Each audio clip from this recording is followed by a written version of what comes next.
안녕하세요, 여러분. 오늘 소개해드릴 책은 바로 한강 작가의 채식주의자입니다. 이 작품은 한 여성이 갑자기 채식을 선언하며 벌어지는 일들을 그린 독특하면서도 깊이 있는 이야기입니다. 지금부터 이 책에 대해 함께 이야기 나눠보도록 할게요. 인터내셔널 부커상, 상클레멘테 문학상 수상작. 전 세계가 주목한 한강의 역작을 다시 만나다. 2016년 인터내셔널 부커상을 수상하며 한국 문학의 입지를 한 단계 확장시킨 한강의 장편소설. 채식주의자를 15년 만에 새로운 장정으로 선보인다. 상처받은 영혼의 고통과 식물적 상상력의 강렬한 결합을 정교한 구성과 흡입력 있는 문체로 보여주는 이 작품은 섬뜩한 아름다움의 미학을 한강만의 방식으로 완성한 역작이다. 탄탄하고 정교하며 충격적인 작품으로 독자들의 마음에 그리고 아마도 그들의 꿈에 오래도록 머물 것이다라는 평을 받으며 인터내셔널 부커상을 수상했던 채식주의자는 미국 문학계에 파문을 일으키면서도 독자들과 공명할 것으로 보인다. 뉴욕타임스. 놀라울 정도로 아름다운 산문과 믿을 수 없을 만큼 폭력적인 내용의 조합이 충격적이다. 가디언라는 해외 서평을 받았고 2018년에는 스페인에서 상클레멘테 문학상을 받는 등 전 세계에서 뜨거운 반응을 일으켰다. 국내에서는 현재까지 100만 부 가까이 판매되었다. 채식주의자는 어느 날부터 육식을 거부하며 가족들과 갈등을 빚기 시작하는 영애가 중심 인물로 등장하는 장편 소설이다. 하지만 소설은 영애를 둘러싼 새 인물인 남편, 형부, 언니의 시선에서 서술되며 영애는 단 한 번도 주도적인 화자의 위치를 얻지 못한다. 가족의 이름으로 자행되는 가부장의 폭력, 그리고 그 폭력에 저항하며 금식을 통해 동물성을 거서던지고 나무가 되고자 한 영애가 보여주는 식물적 상상력의 경지는 모든 세대, 독자를 아우르며 더 크나큰 공명을 이루어낼 것이다. 작가 정보. 1970년 겨울에 태어났다. 1993년 문학과사회 겨울호에 시 서울의 겨울 외 4편을 발표하고 리듬의 서울신문 신춘문예에 단편소설 붉은 닻이 당선되면서 작품 활동을 시작했다. 장편소설 검은 사슴 그대의 차가운 손 채식주의자 바람이 분다. 가라 히라버 시간 소년이 온다 흰 작별하지 않는다. 소설집 여수의 사랑 내 여자의 열매. 노랑무늬 영원 시집 서랍에 저녁을 넣어두었다 등이 있다.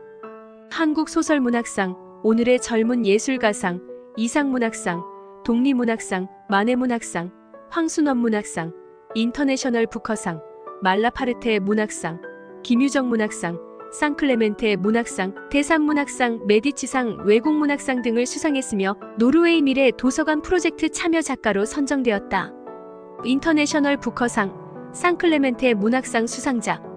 전 세계가 주목한 한강의 역작을 다시 만나다. 2016년 인터내셔널 부커상을 수상하며 한국 문학의 입지를 한 단계 확장시킨 한강의 장편소설. 채식주의자를 15년 만에 새로운 장정으로 선보인다.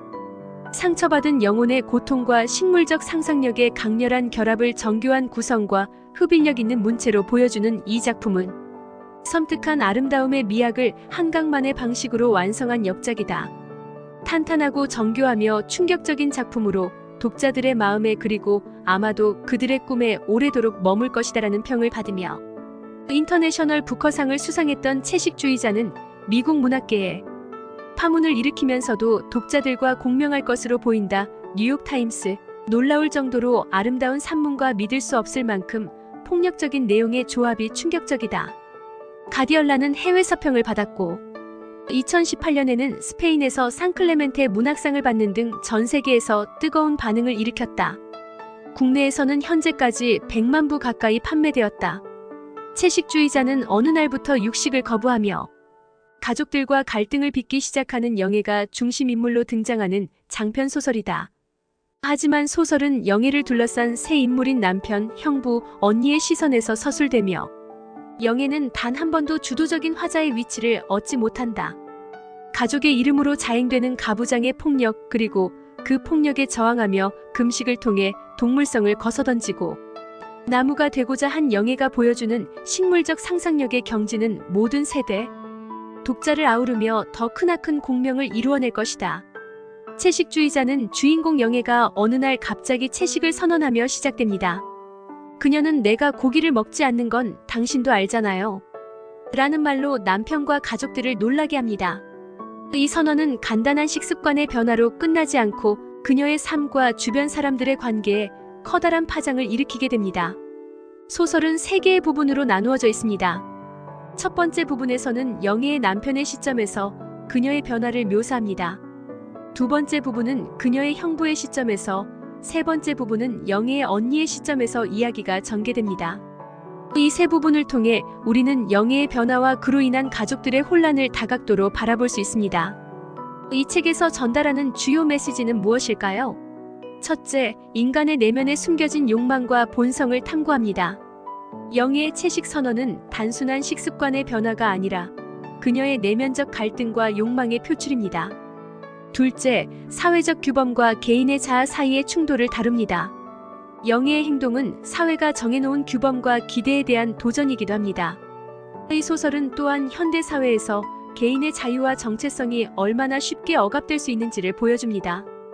영애가 채식을 선택한 것은 그녀 자신이 진정으로 원하는 삶을 찾기 위한 시도일 수 있다는 점을 생각해보면 개인의 선택과 자유가 얼마나 중요한지 다시금 느끼게 됩니다. 목차, 채식주의자, 몽고반점, 나무 불꽃. 새로 쓴 작가의 말.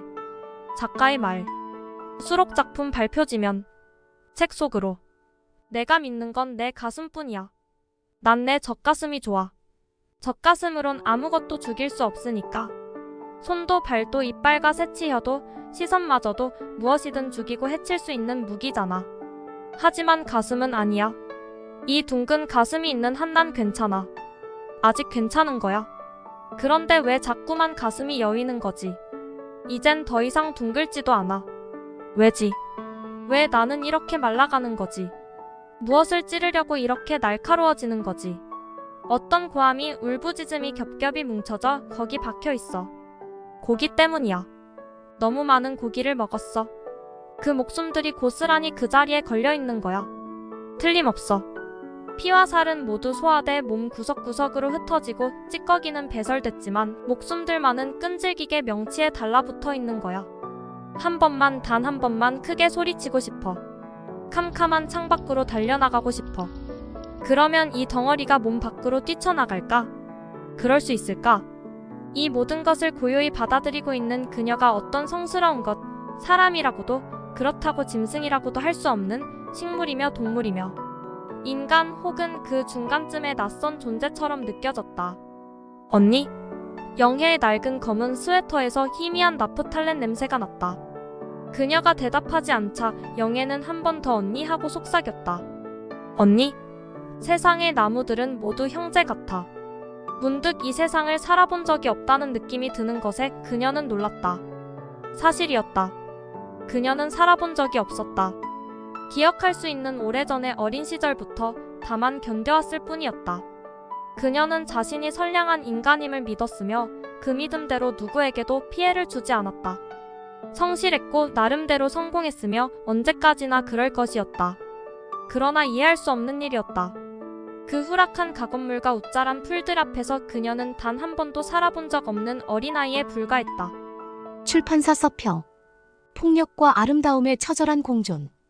여전히 새롭게 읽히는 한강 소설의 힘.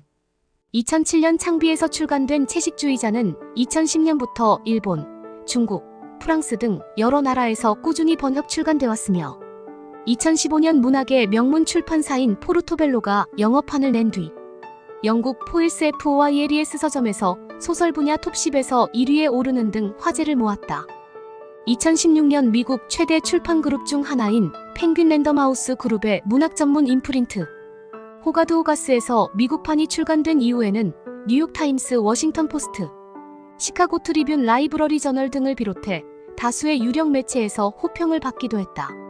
출판 전문지 퍼블리셔스 위클리는 2016년 봄 가장 기대되는 주목할 소설 중 첫째로 채식주의자를 꼽기도 하는 등 빠르게 화제의 중심에 올라선 바 있다. 그리고 드디어 2016년 인터내셔널 부커상을 수상하며 명실상부 세계적인 작품으로 자리했다. 채식주의자의 일부 채식주의자는 영애 남편인 나의 시선으로 서술된다. 어린 시절 자신의 다리를 뭉개를 죽이는 장면이 뇌리에 박힌 영애는 어느 날 꿈에 나타난 끔찍한 영상에 사로잡혀 육식을 멀리하기 시작한다. 영애의 행동을 이해할 수 없는 나는 처가 사람들을 동원해 영애를 말리고자 한다. 영애의 언니 이내의 집들이에서 영애는 또 육식을 거부하고 이에 못마땅한 장인이 강제로 영애의 입에 고기를 넣으려 하자 영애는 그 자리에서 손목을 긋는다. 2부 몽고 반점은 이내의 남편이자 영애의 형부인 비디오 아티스트 나의 시선으로 진행된다. 아내 이내에게서 영애의 엉덩이에 아직도 몽고 반점이 남아있다는 이야기를 들은 나는 영애의 몸을 욕망하게 된다. 나는 영애를 찾아가 비디오 작품의 모델이 되어달라고 청한다. 나는 결국 자신의 몸에 꽃을 그려 영애와 교합한 뒤 비디오 작품을 촬영하고 다음날 벌거벗은 두 사람의 모습을 아내가 발견한다. 3부 나무 불꽃은 가족들 모두 등 돌린 영애의 병수발을 들어야 하는 이내의 시선으로 진행된다. 이내는 식음을 전폐하고 링거조차 받아들이지 않아 나뭇가지처럼 말라가는 영애를 만나고 영애는 자신이 이제 곧 나무가 될 거라고 말한다. 어린 시절 각인된 폭력의 기억 때문에 철저히 육식을 거부한 채로 나무가 되기를 꿈꾸는 영애는 폭력의 악순환을 끊고 다른 생명에게 어떠한 해도 끼치지 않는 무해한 존재를 꿈꾸는 것처럼 보인다. 인간 본질에 대해 쉼없이 질문하며 고통에 대해 천착해온 작가는 이번 개정판을 출간하며 고백하자면 이 책에 복잡한 감정을 품고 있었다.